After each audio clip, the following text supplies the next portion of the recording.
Thank you all the attendees for joining us today. I hope all the attendees had a great time networking with your peers in our exhibition tables. If you have not visited yet, then you're definitely missing out on the opportunities. However, no worries, the platform will be open till 5 p.m. today, so you can start networking. Now, can I request my team to start playing the sponsor video?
Thank you for playing the video. Hello and a very good afternoon to all of you. This is Twinkle here, and it's my pleasure to welcome you all on behalf of Solar Water and First View Group to our virtual event on how the latest module technology can boost Sri Lanka's solar development. Let me briefly take you to an overview of today's event. In this webinar, we will focus on imparting knowledge on how large format modules, particularly those utilizing 210 mm M12 cells, can allow developers to achieve even lower LCOE. How the resulting optimization in electrical balance of system can help reduce the project capex. The key focus will be on the renewable energy roadmap of the government of Sri Lanka and the technology trend in solar that can help Sri Lanka achieve these renewable energy targets. Now, I'd like to take the pleasure and thank our sponsor, Trina Solar, for joining us today. Thank you for extending your immense support to organize this event. Attendees, please make a note. You can start posting all your questions in the Q&A box, and we can take up those questions after the panel discussions. Without wasting much time, let us proceed with our company presentation by Mr. Anil Polaru from Trina Solar. Over to you, sir. Hi, good afternoon. Let me share my screen. Yes, sir.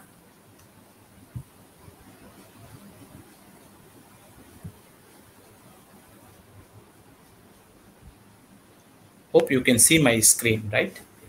Yes, sir. Perfect. Yeah. Thank you all for attending this session. This is our second one in within 3 months' time. We are always happy and excited to bring more information to Sri Lanka market because we see more potential and more opportunity over there.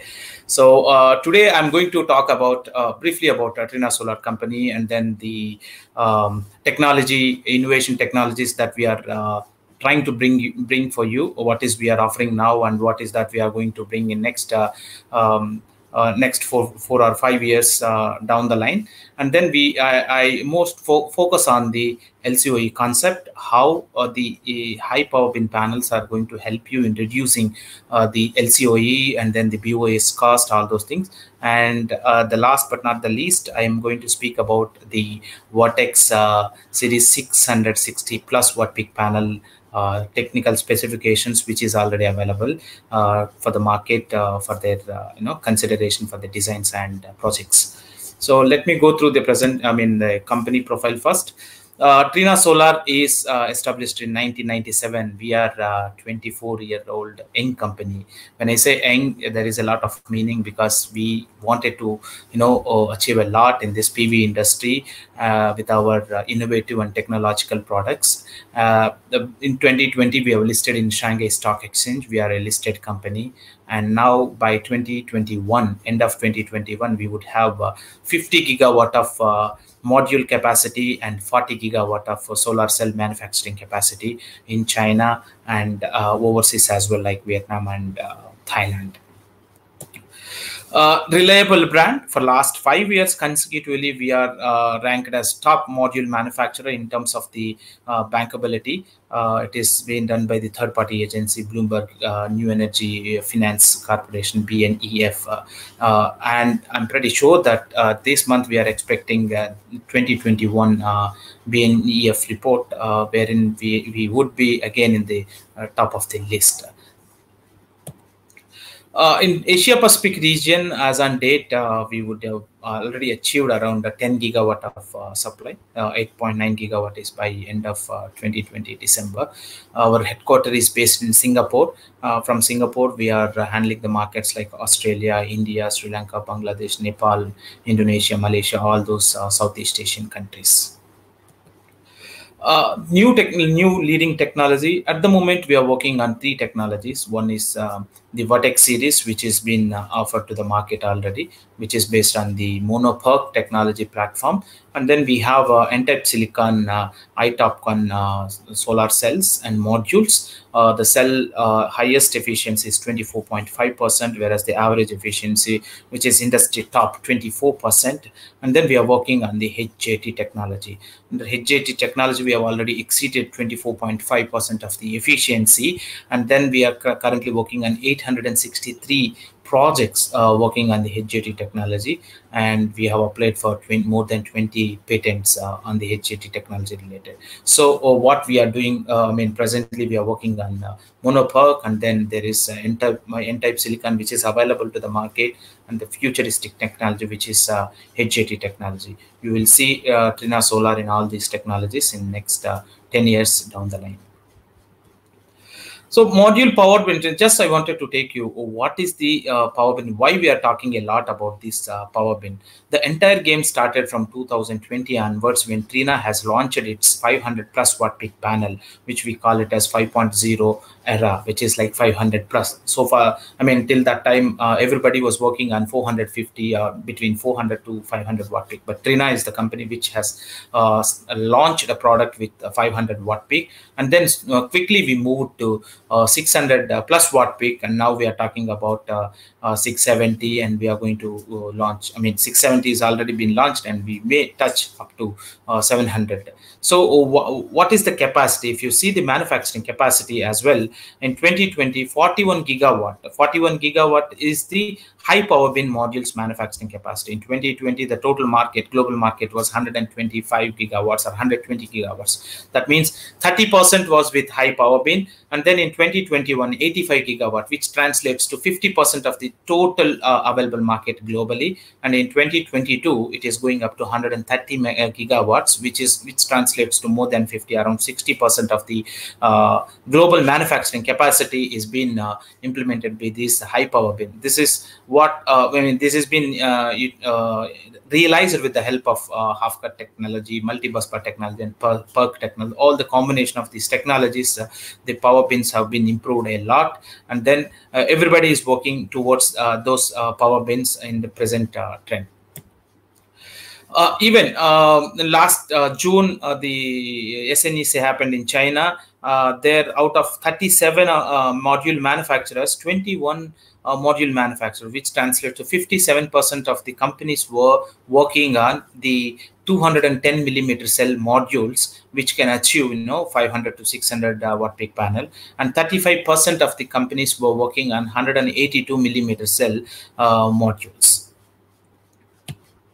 So present projects, just to give a small glimpses, already existed projects like in China, 50 megawatt project has already constructed and commissioned, and in China another 100 megawatt project, Singapore 60 megawatts, Vietnam there are a couple of projects with 50 megawatt each. And you can see the green font, wherein in Spain there is a 252 megawatt of project which is under construction, and in North America almost 4 gigawatt of projects are under construction, and in Brazil 650 megawatts of projects are under construction. So the Vertex panel with 210 cell, it has already been spreading into the various parts of the world, and it has been under performance, and it has been under top consideration of the developers as well the EPC companies across the world. So what is the Trina Solar is offering in utility and large rooftop segment? We have power bins from 500 watt peak to 670 watt peak. It is going to be various combinations with 50 cells, with 55 cells, and with 60 cells. There are various combinations which can give you power bins of 500 watt peak to 670 watt peak. And we have for the small residential segment from in 2013 we used to have 330, but today predominantly we are offering from our Vertex series 210 millimeter cell 400 watt peak panel, which is available for Sri Lanka market, and in future we are going to launch 450 watt peak panel within 20 kilograms of weight panel, wherein you can easily use it for the residential and small rooftops applications. This is the product list where we have the 400 watt peak, which is, we call it the Vertex S series, is with 1/3 cut cell, and Vertex D18M series is with 1/3 cell. Remaining all like Vertex 600 watt peak, 660 plus watt peak panels are half cut technology, multi-bus bar technology, which I am going to explain in the subsequent slides. So how we are actually getting such a high power? Number one, first advantage or the first key criteria is we have been using the world's largest wafer size, which is available in the photovoltaics industry, which is 210 millimeters. If you compare size wise, it is 80% more than the standard 156 cell. At the same time, we are using the non-destructive cutting edge technology.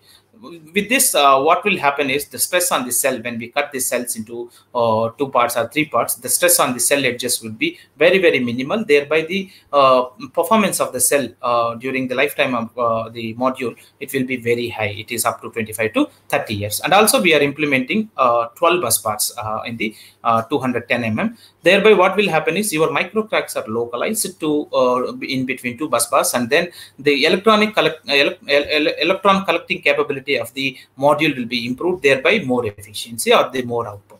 Also, we are using high density integrating technology. Cell to cell, there is a 0.5 millimeters of gap. This would be only possible if you have huge experience and precision technologies or the methodologies that you are going to implement in the manufacturing technology. Trina Solar is meant for that. That's how they are implementing these panels, manufacturing these panels.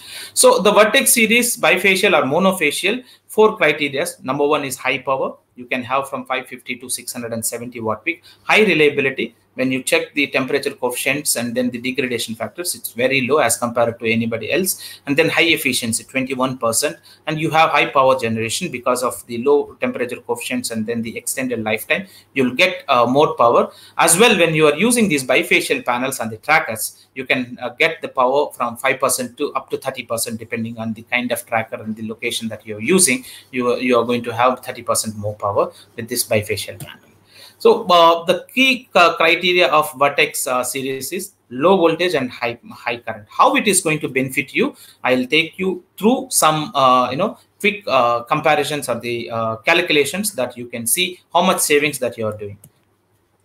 Before that, what is that baseline that we are considering here is we are considering the baseline for the comparison purpose 450 watt peak panel, and there are three scenarios like 600 volts, 1000 volts, 1500, and now we are going to talk about 2000 volts in the near future.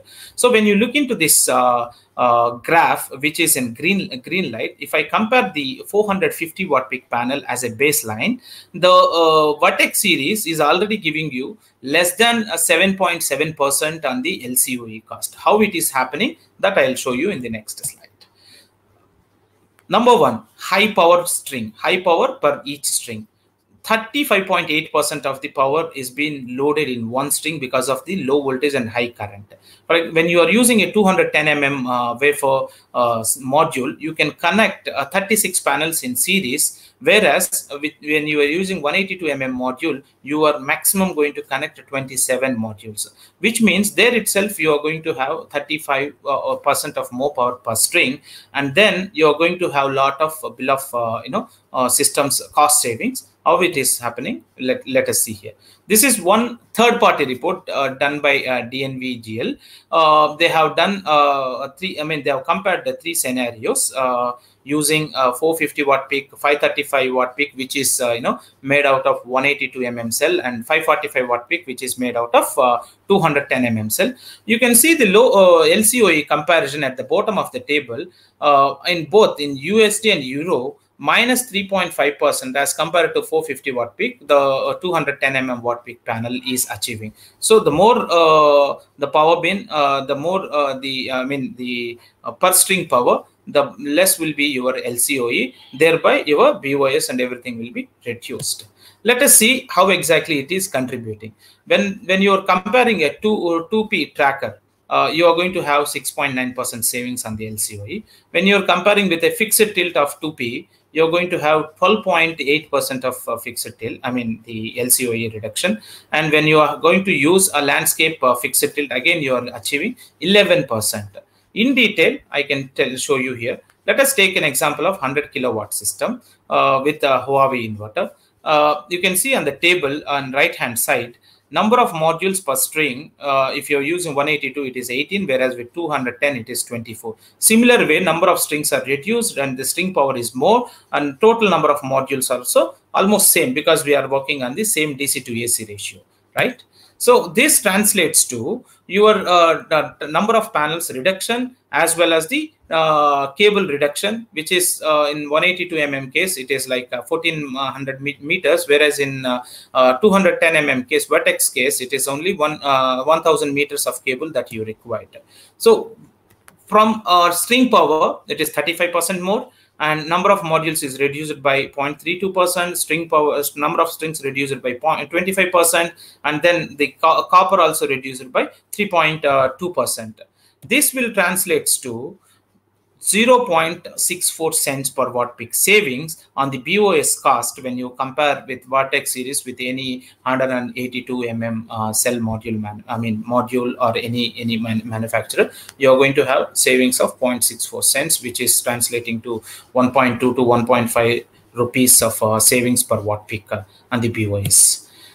Now let us briefly talk about 670 watt peak. The 670 watt 70 watt peak is having a physical dimensions of 2.3 meter by 1.3 meter with 21.6% of the efficiency, lowest temperature coefficient in the industry like 0.34%, and degradation first year is 2%, year on year is 0.55 for the backsheet and 0.45% for the bifacial panel. It's again a low voltage and high current panel which is available in the market now.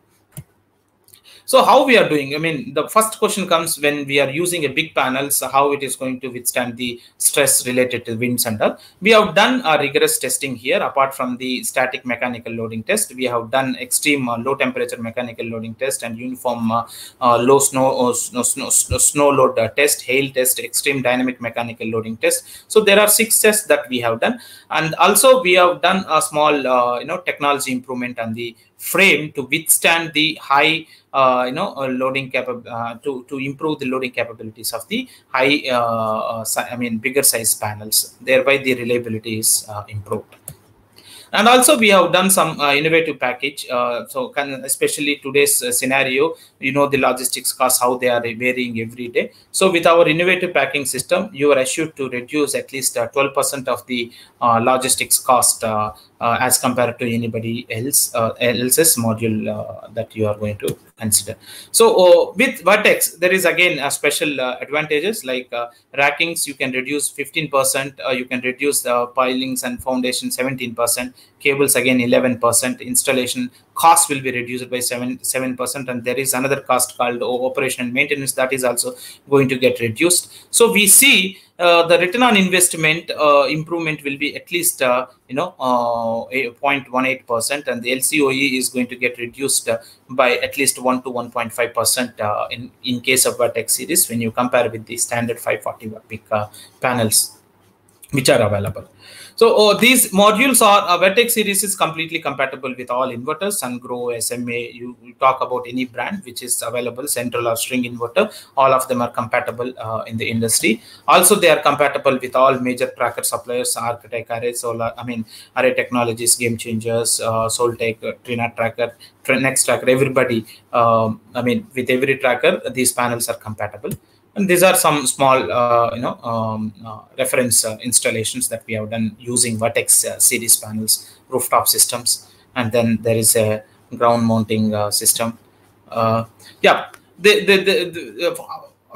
what I want to say, like Trina, this Vertex family is with an innovative technology, always exceeding the expectation. As we always believe in Trina Solar, we want to lead the industry with our new and innovative technologies. This has been what we are doing for last few years, and we continue to do with our innovative technologies make available for the market in different time periods whenever market requires.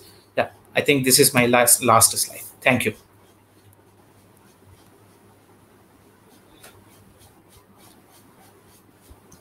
Thank you so much, sir, for your valuable insights.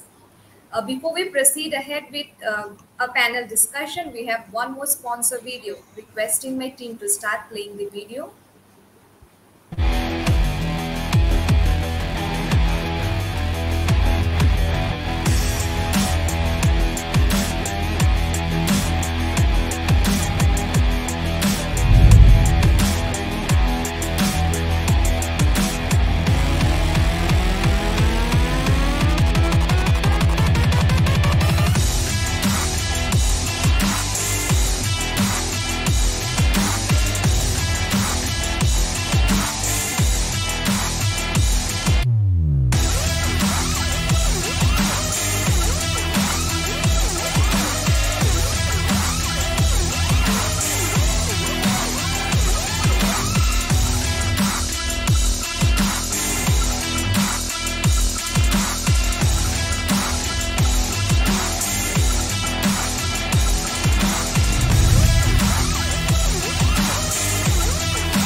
Thank you all the attendees for the virtual emojis. That is really very motivating. Please continue to do so.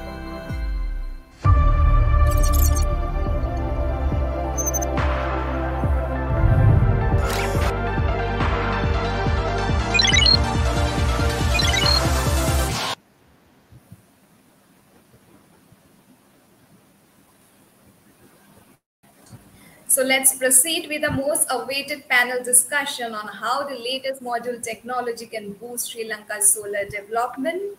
Session experts join us today are Mr. Kushan Jayasurya. He is from Alpha Solar and he will also be the moderator for this session. Mr. Champika Peria Peruma from Regen Renewables. Mr. Mohammad Bilal, he is from High Energy Services Private Limited. Mr. Hairat Disanayake from Wisdom Solar. Mr. Roshan Pereira, he is from Hales Solar. Mr. Riyad Sangani, he is from Vidulanka PLC. And Mr. Anil Bodaru, he is from Trina Solar. Now I welcome all our panelists on the screen and would like to hand over the session to Kushan sir to take the discussion forward with other speakers. Thank you, Twinkle. I spell your name. I think thank you very much for the presentation. But I thought I had very interesting question to ask.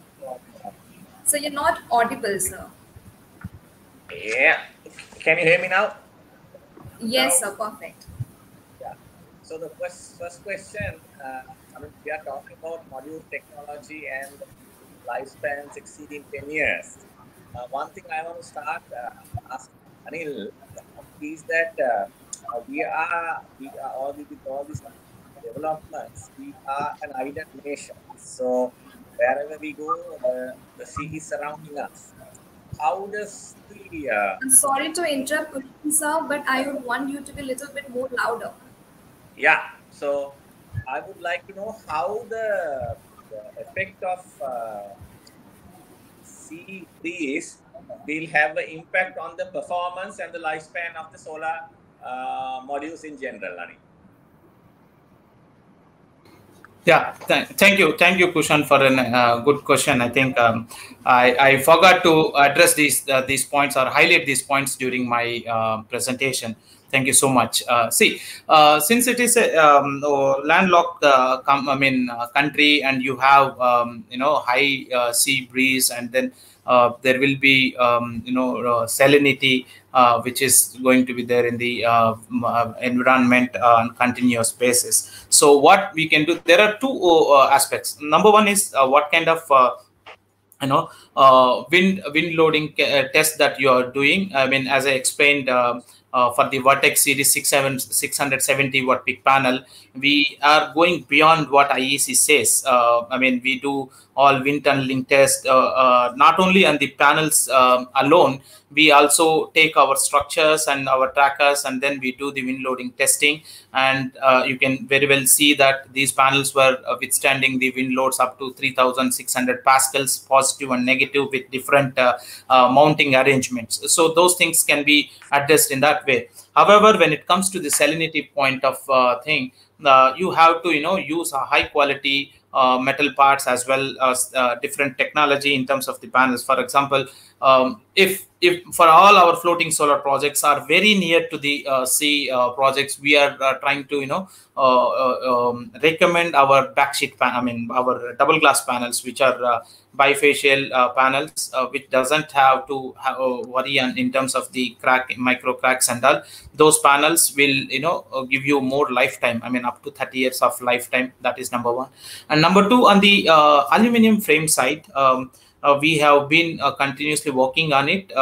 There are two challenges we have on the when it comes to the key components optimization. Number one, we cannot exceed on the cost or the manufacturing cost. At the same time, we have to work on high specifications. So today, with our internal tests and internal R&D, we are happy to share that the galvanization thickness that we have been managing on those panel frame is average. We will be having 12 microns, and it will have more than 30 years of decay time, which will protect these panels from the salinity or any weather related stress that we are expecting.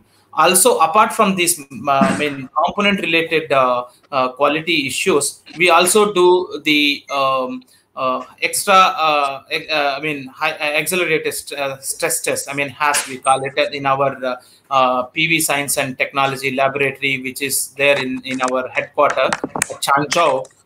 We have weather, the chambers to create the artificial weather conditions, and there our R&D team regularly test those panels, and then they are published the results, whether we are going to use it or not. Like, for example, if the PID is like 96 hours and 85 degrees Celsius specifications suggested by IEC, but our panels were gone through 3 times PID, and we went through 3 times damp heat test. We do 3 times thermal heating, thermal cycling test. So that's how we push ourselves to make sure these panels will be performing well beyond their lifetime at any given point of time and at any given location. This is what the precautions that we do. So it is not simple one thing, it's a combination of various aspects we have to do. That is what Trina is been doing, and it will be doing, continue to do the same. Thank you. So it does not affect the warranty, I would assume.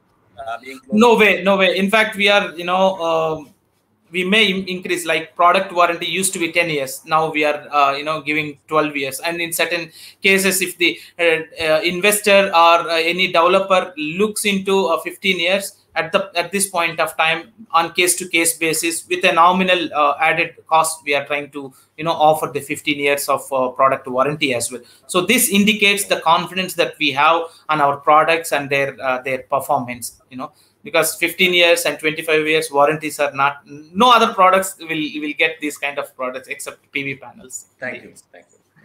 Yeah, I think the next one, I think Roshan might have to leave a bit early, so I'll start from him. Roshan, are you there? Yeah, Kusha. Roshan, now we are talking about module technology. Now, you being a large-scale EPC contractor, how do you select the module? Is it based on technology, or is it on price, or what sort of advantages can these high efficiencies provide, and what sort of risks are you looking at trying to mitigate with these latest modules coming every day? Last year, this time we were talking about maybe 400 watt. Today we are talking 600. So the technology is expanding, without a proven track record. I don't want to say that, but as EPCs, how do you look at this, Roshan? Yes, thank you for giving me opportunity early. So mainly we have, as you said, experienced a big change in the module wattage and the technology also. And as Anil mentioned a little earlier, one of the main challenges I have seen is even though the panels have developed in a big way, the inverters are coming a little lagging behind in terms of technology, because especially the current carrying capacity of the panels have increased significantly from about 9 amperes. Now we are talking 18 amperes. So with this, one of the key challenges has been some inverters are not supporting this kind of a high current at the moment. Of course, the latest ones, yes, Huawei, the latest 100 kilowatt, the SMA, the latest 100 kilowatt, yes, it is supported. But some inverters are still, manufacturers are lagging behind. And then again, when the current carrying capacity is increasing, our DC cable length, especially on large scale rooftops, where we try to integrate the inverter locations to 1 or 2 locations maximum, is becoming a challenge. We have to increase the DC cable sizes. So proper system designing and calculations are very important.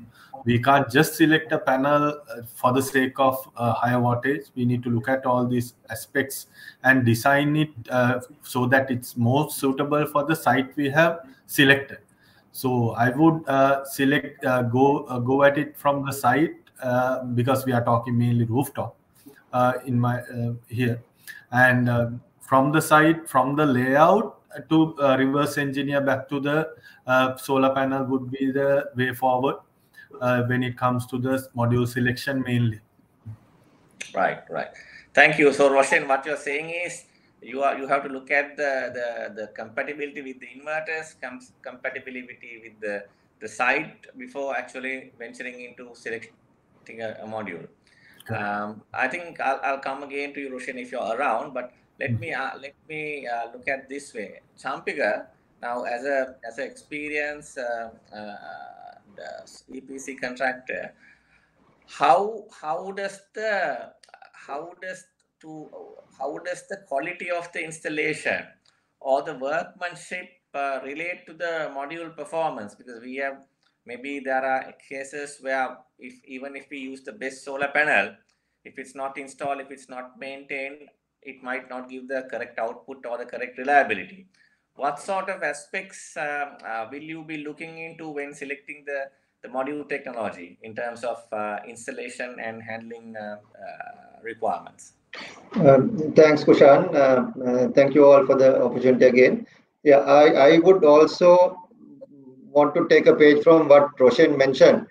Like it's we all are excited by day in and day out. We are seeing the panels capacity increasing, but at the same time, sometimes, like in my case, I'm a guy who would go with one step behind, not jump and go with the latest technology. Starts with my mobile as well.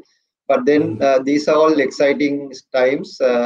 As you have seen, Kushan, you very correctly said we are an island nation, and rooftop solar plays a big role in the challenges that we are going to embark with the government's very clear directive. So when we go for the installation, as you mentioned, starting from taking the panel up, so the size of the panel, the weight, how it should be handled, and logistic wise, so it is going to be a bit more difficult than what it looks. For starters, if you are to take the panel with two guys, and the sort of wind loading you would find, maneuvering it on a rooftop with limited safety. So all these come into play. So what I also want to come in and mention is, as Hussein said, the configuration, how you break the MPPTs, how many strings you are going to include in your design. End of the day, customer, we can tell a lot of things, and but the number of kilowatt hours which is given out and the longevity are the key aspects the customer is going to look at, apart from the pricing. So I'm happy to see that Anil was telling 36 panels in series is possible. Anil, is it in 2000 volt configuration or 1005?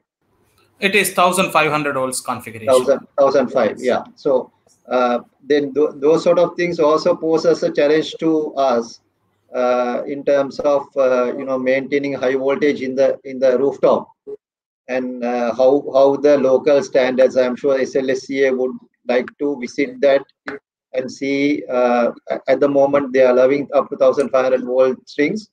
Luckily, we don't have very serious temperature variation. So in terms of the integrator, from the lowest temperature to the highest temperature, that difference is minimal. So we have provision of having a larger number of panels in a string. So I would say again, when you do the installation, some things when we do the practical design, what we have seen, I would not call them challenges but changes. For instance, we use 6.4 meter aluminum profile for 450 watt panel, that configuration, that 144 cell installations. Now, if you use this one, you will be left with about half a meter extra or half a meter short. So then the aluminum structures probably would have to be sort of manufacturer specific, or at least we have to give the length that, okay, we need 6 meter profiles, not 6.5. So things like that, but all these things can be ironed out, when the market accepts and the numbers are there, everything else fall into place. So as integrators, our main, I would say, responsibility would be to do the design site specific and get the advantage of whatever, apart from the efficiencies and the reliability factor, whatever you can say from the balance of systems and the total project, pass that on to the customer. So that because we are in challenging times in terms of very serious currency fluctuations and whatnot. So I think it all in all, it's a good move, and I am excited, but I would like to be a bit cautious. That's my view. Over to you, Kushan. Right. Thank you, Champika. I think you give a very good insight to the possibilities when we are looking at selecting the latest technology. I think we have Bilal here with us. Bilal, I think if I'm not mistaken, you are involved with few ground-mounted projects. How has the module technology helped you, and in terms of design, whether the increase in efficiency has benefited or whether it has added cost? How do you manage the balance of system components? Can you give us an idea in terms of selection of solar modules for ground-mounted applications? What sort of aspects would you look into? Hi, Kushan. Thank you so much, and thank you everyone for having me. We can't hear you. Can you hear me now? Is it better? Yeah. Can you hear me? Bilal, you're on mute. We can hear you. We can hear you. Yeah. Okay. It's okay. Okay. Fine. First of all, I want to thank you, Kushan, for having me here, and everybody else as well. See, it goes back with what Roshan said and what Champika also said from the perspective of the design from the rooftop perspective. The thing that happens is that on the ground-mounted projects, there's a lot of factor from the perspective of finishing a project on time. So the availability of the solar module makes a huge difference in terms of what we can or what we cannot get. That's one part. Especially this year, Anil is also there before the discussion that we were having, is how is the availability factor happening or what is happening, right? So that makes a difference in terms of the selection of the module by completing the project on time. The other thing that comes up is the wind speed of the area, because this is going to be installed on the ground mounted and there's a lot of clearance from the ground. So we need to make sure that the wind speed capacities are taken care of. Obviously, the higher efficiency or the higher wattage module does make a difference in the balance of the system cost of the system. And the second thing that comes up is the connectivity of the cables as well. So the cable cost from the perspective of the DC cable will reduce if you use a 540 or even a 600 watt panel from that perspective. So that plays a lot of factor. And as Roshan mentioned, the inverter guys also need to come up with the current design for it to get connected onto the system. So that's where I think both the guys need to work together to go to a bit of a higher level, both from the solar panel side and also the inverter side. So main factors that I mentioned is, one is the timelines that are there, second is the soil conditions, and the third one is the wind speed, and also obviously the price comes in perspective as well. Yeah. So where Mr. Anil might help in the future that you're trying to see. Yeah. Hera, sorry, thank you very much, Bilal, for that good information. Is Hera here? He was a resource person. I don't know if he's here. Hera, if you are around, I guess he's not joined as yet. Yeah, so continuing on the same subject, because I can see only Roshan, Champika, and Bilal here at the moment. Roshan, if you are there, I would like to ask you, do you use any simulation software to predict the output? And with these new technologies, have you been successful in predicting the energy yield? Because we might have the most efficient solar module in terms of footprint. I think you are laughing now, but I think it is good to know, because I'm sure you use some tools and how they relate to the module technology. I can't hear you. Roshan, you're on mute. Yes. So, Kushan, when it comes to the simulations, we use mainly the PVSys software for the simulations.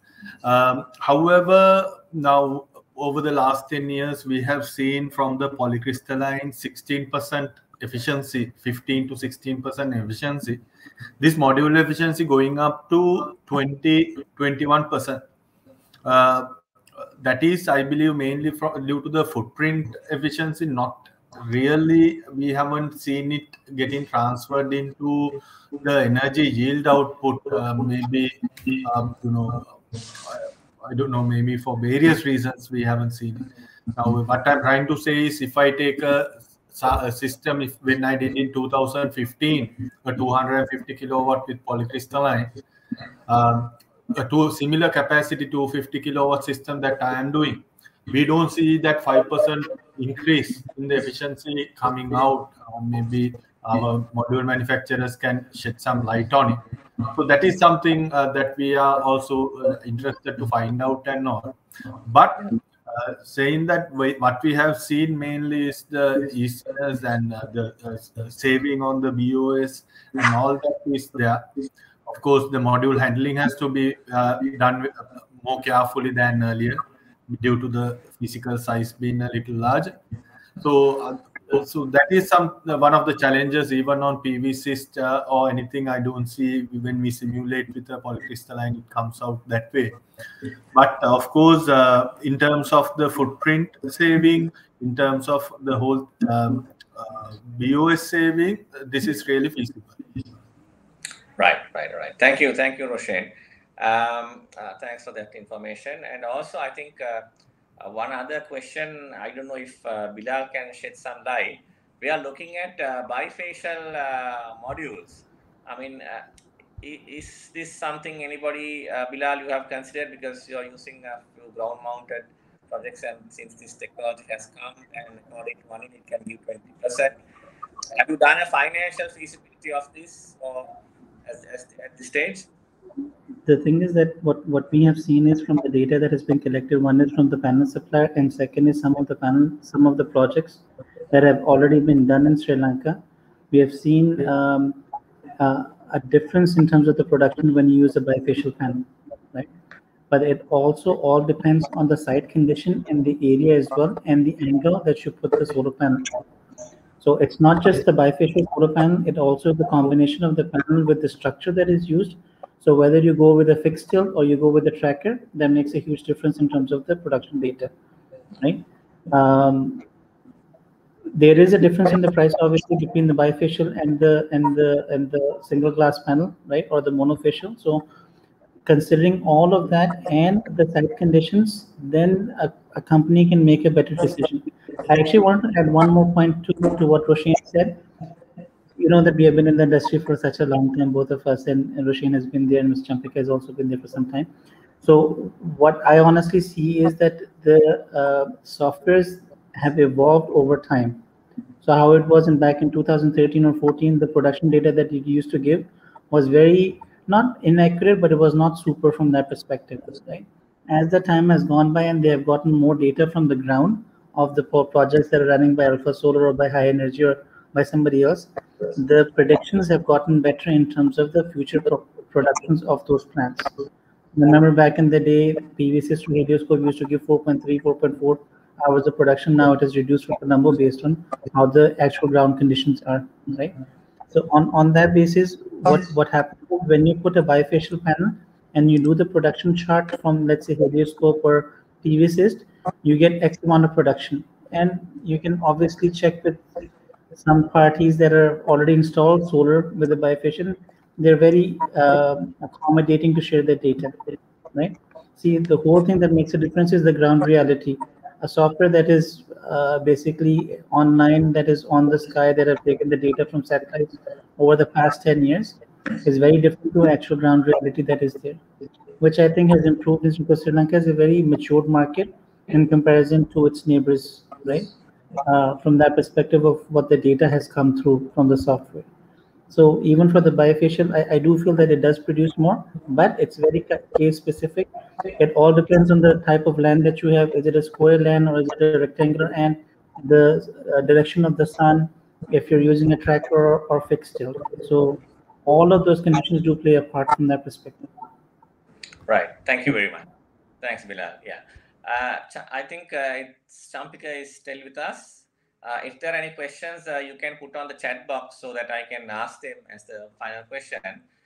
Champika, I just want to ask, we see a lot of failures in the inverters with respect to lightning strikes. In terms of solar modules, how do you look at it? I mean, have you experienced anything, or has the module technology developed to a level that it is susceptible? I mean, it is more robust, or it can withstand lightning conditions? How does this work? Because the biggest failure rate for the solar inverters could be lightning or a surge. Can you shed some light on that, Champika? Whether you have experienced anything like that, or what we do to mitigate these issues? Yeah, Kushan, you, as you correctly said, I think like if you take percentage wise, less than 2-3%, if at all, would be surges, cost failures for panels.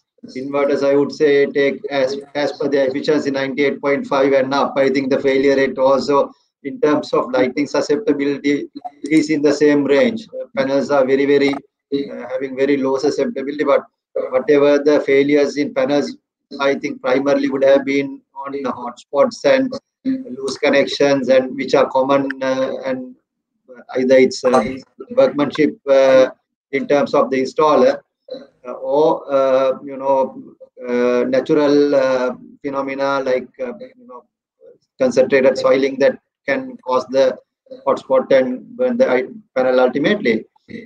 Yes, and there may be a situation where when you have like especially on the DC circuit, induced voltages coming through the DC lines, and inverters again going through the same process. But from like I think all four of us are representing majority of the larger installations, so we are in sort of large rooftops where most of the installations on its own have lightning protection already on their roofs, which goes a long way. And especially when you go with the ESC system, your electrode resistance is less than 5 ohms, and so you have a very good protection in terms of mitigating lightning. I'm sure if we are to get a direct lightning in any of those structures or on a panel, I don't think any manufacturer can make panels to withstand a direct lightning strike. Only maybe induced voltages is what we are looking at. So why we have not seen such failures and such requests for warranties or changes, replacements, would have been to this fact that the industry as well as the customers are very worried about this. So the first thing you would ask when you go and meet an industrial customer, if they have an engineering person on the other side, you would ask, boss, how we are going to look after the lightning and whether it is going to have any impact on me, and what do you give us in terms of insurance or any other mitigating terms to get this lightning thing out. So a direct answer to your question would be, I would say it's not a major issue. And personally, I have not come across any such failures due to direct lightning. Maybe some induced voltages, but that also on the inverter circuit. I would like to add one more thing, Anil, in terms of maintenance. Now we keep a fair bit of space between panel banks to ensure that the person doing the maintenance later on would have walking space and reach. So with these panels, the size getting increased. So the number of panels you can have in parallel or in a portrait or landscape becomes either the same, but then the lengths are more. So Kushan, I think, and Roshan has also done this. I'm sure Bilal is also doing this. Now you have to go to a bit more complex cleaning, like using of equipment rather than just using manual labor. So I'm sure Anil, maybe Trina is also looking at that aspect, because at the end of the day, as Kushan and Roshan mentioned, we can do all the simulations, we can do everything, but sometimes for some strange reason, all those numbers do not show up when the electricity bill and the energy output comes through. So, and sometimes it can be very trivial things that we have missed out, but most of the time they are not with a good design. You can always make those things right within the first 2-3 months, and give the intended output and the pledge that you have given to the customer. So I think maybe Anil can shed some light on this, especially the maintenance matter after all. Yeah, Anil, I think before that, I have a very interesting question. Now, we always see a man walking on the solar panels, and with roof sizes getting smaller and smaller, I mean, whatever we do and say, we see after the final solar panel is done, sometimes he has no way of coming down, and he tends to walk between the aluminium frames. I mean, is this possible, or will it have an impact on the solar module? Because this is a very famous. Yeah, the second one is the solar panels have become bigger and bigger in terms of sizing, and which means that the chances of them breaking or for anything can happen during transportation is also high. So how, with the development of module technology, these are real issues, and how do you think manufacturers have handled so far in a general perspective? Yeah, thank you so much. Thank you so much. I have, I mean, I would note a lot of questions. All of them are practical point of view. They are very important questions. As a supplier, we have to, address those questions. First and foremost, for the question you just asked, like when you finish the 100% of the installation, now the technician doesn't have any other way. You have to walk or you have to jump all the way from top to bottom, something like that. So basically what happens, the whole idea of developing these new power pin panels or new technology panels is to give more benefit to the customer. So in that way, we have been trying to improve on the power pins or improve on the module sizes.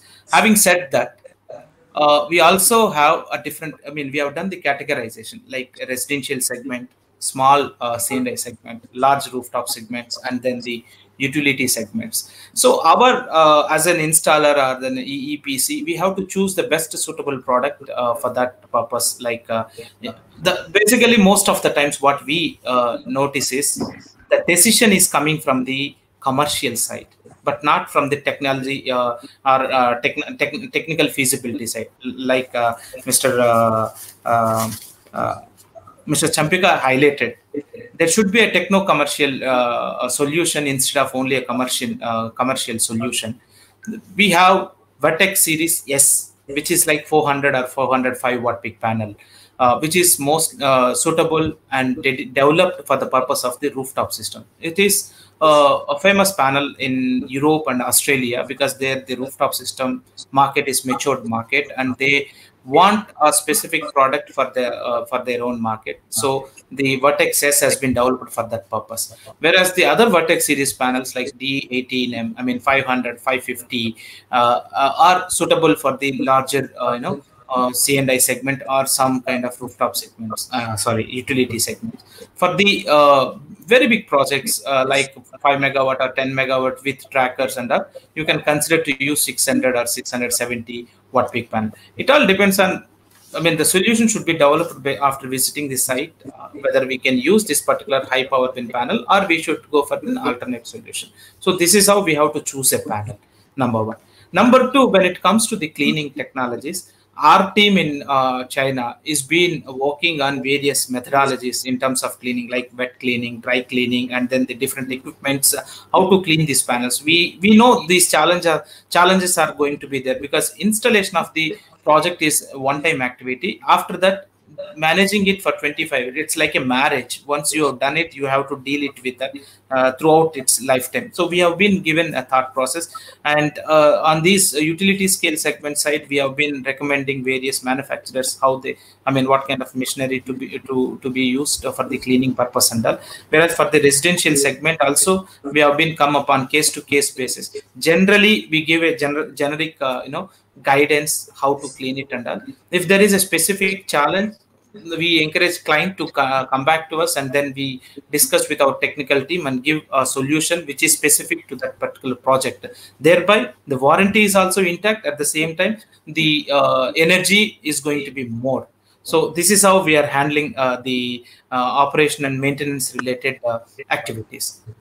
Yeah. Thank you very much. Before the final question, I would like to welcome, I think there are some gentlemen from the Sustainable Energy Authority in the forum, I can see, and the former DG and the university lecturer, Dr. Asanka Rodrigo is also there. We warmly welcome them. The final and I would say $1 million question is, do the module insurance warranties work? Because we see all of the module manufacturers, I don't know, even Anil or Champik or Bilal can answer if you have read the fine print. They say that, if something goes wrong, they will give a module free of charge. But I have never seen that happening. So I don't know whether it's real, because it can easily deceive a person into invest something that he might not benefit in long term. Is this a real thing, or is it an impractical thing? Please give us some light on this. Anil, I think everybody's silent. It's your turn. Yeah, sure. I'm happy to clarify this, because see, when it comes to the insurance, there are two insurance. I mean, the third-party insurance, that is what you are trying to talk, right? Lifetime insurance that we provide in terms of if in case any supplier files bankruptcy or they file insolvent. So at that point, the how it works is like when you get panel from any supplier, and if they file insolvency or anything, the insurance company will definitely protect you. They will protect you to the value. I mean, for example, your project value is reducing year by year. So to that value, they are going to protect. For example, after you install the project, after 10 years, you find that your supplier is not in a position to help you with his warranty, or he is no more in the business. So you can approach to your third-party insurance company or the service provider. You can inform, boss, this is my plant size and I have taken the insurance. This is my proof of this copy, and this supplier is no more in the business. So this, how do you help me? Because in my project, like 30% of the panels are damaged, or 100% of panels are damaged. So you need to help me. So it's going to be a one-time settlement that you are going to get from this third-party insurance company. The value will be calculated based on the life of the project. So that they will give. And thankfully that we are seeing, like for last 10 years, module prices are coming down.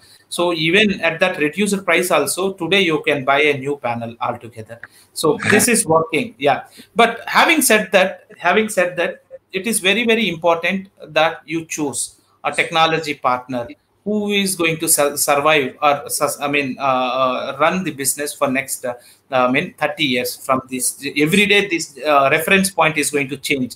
If you are making a decision today, you have to consider. That's where the DNV, the BNEF reliability scorecard helps you a lot. Apart from that, you can also do your own due diligence, whether the company or the supplier has a commitment towards this market.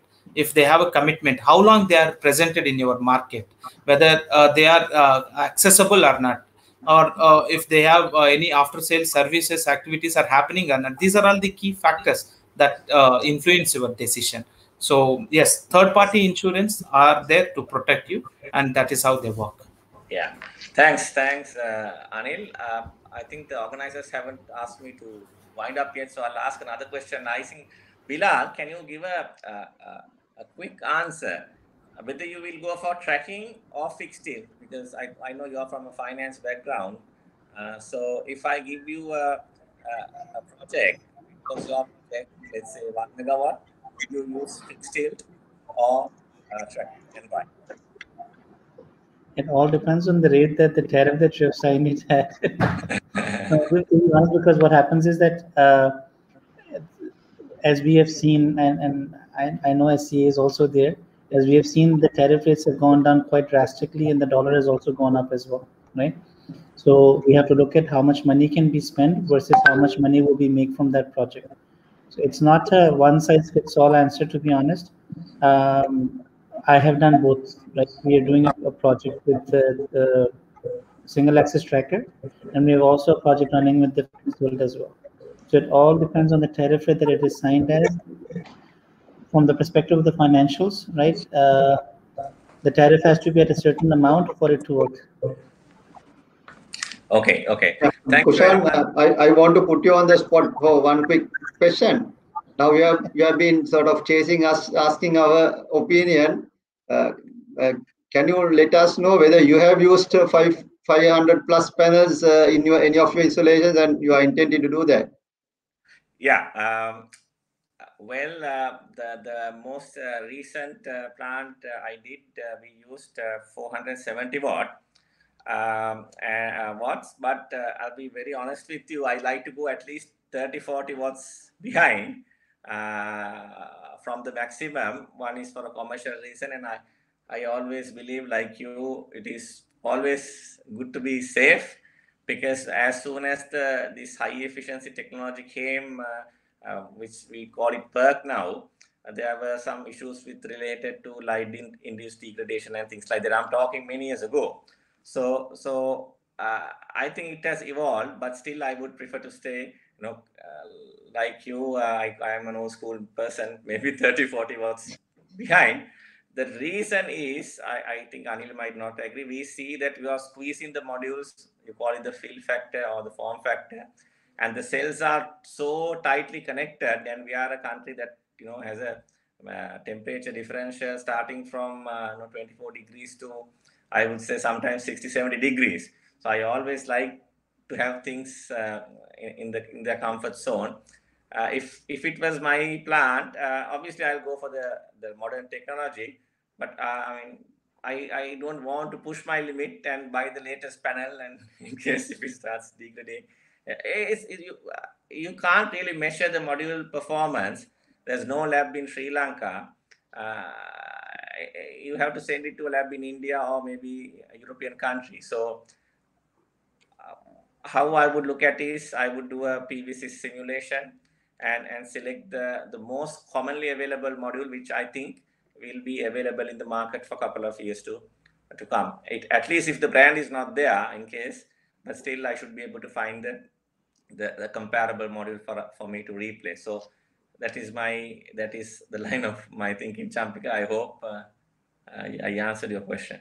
Yeah, I think we have a school of people who have the same sentiments. We were talking about this when we were using 330 panels. So I'm sure, Anil, you should not be disheartened.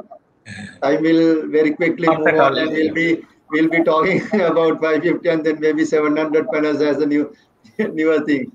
Not at all. It is always, technology always evolves and it takes time. I respect. We need to give time for every technology to show its benefits and that. So I know one day everybody would be using Vertex. It's all a matter of time, 1 quarter here and there. Yeah.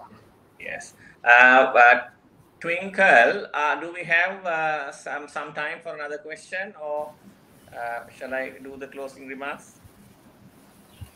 So we can take up some questions in the Q&A box that we have.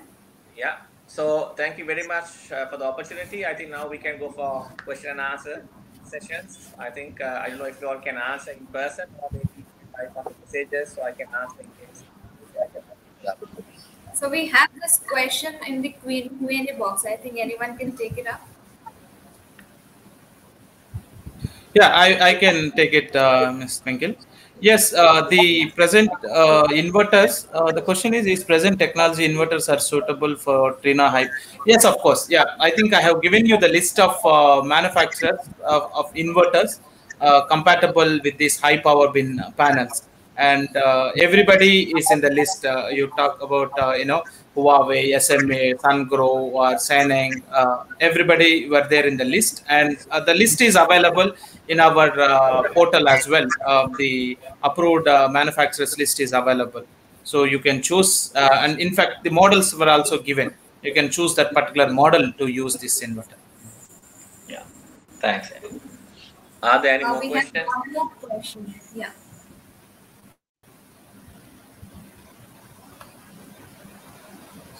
So can I just, yes. Sir.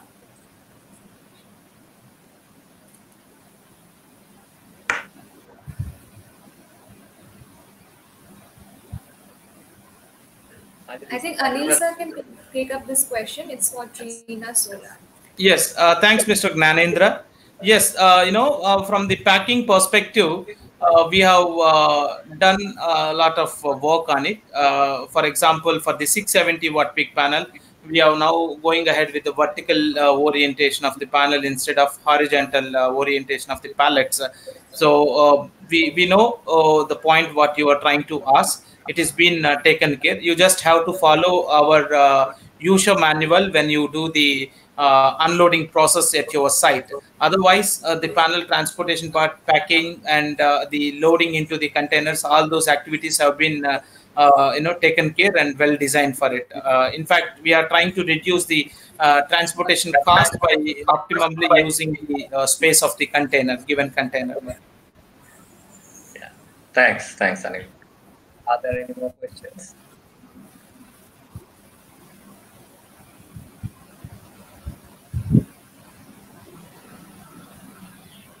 I think we can have the closing remarks now.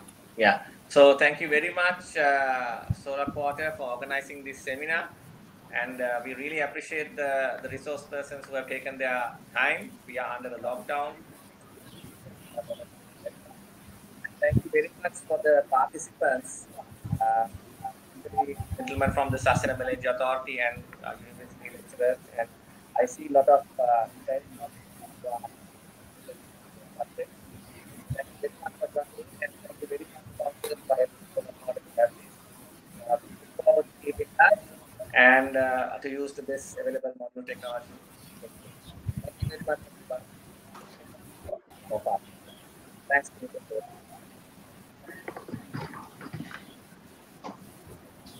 Thank you all. Thank you very much. Thanks very much, all our esteemed panelists, for such an insightful session, sparing your precious time and extending your support for this event. Kushan sir, thank you for your excellent job on moderating this panel. As always, you were impressively very well prepared and extremely professional in the way you kept us all at the height of our attention for almost an hour.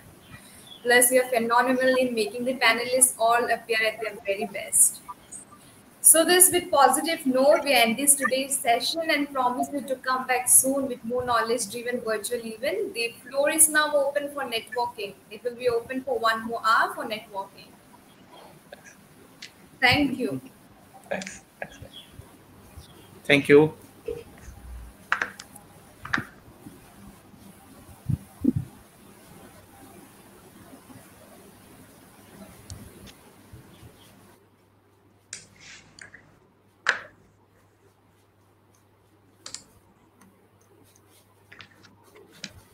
Twinkle, I think in the networking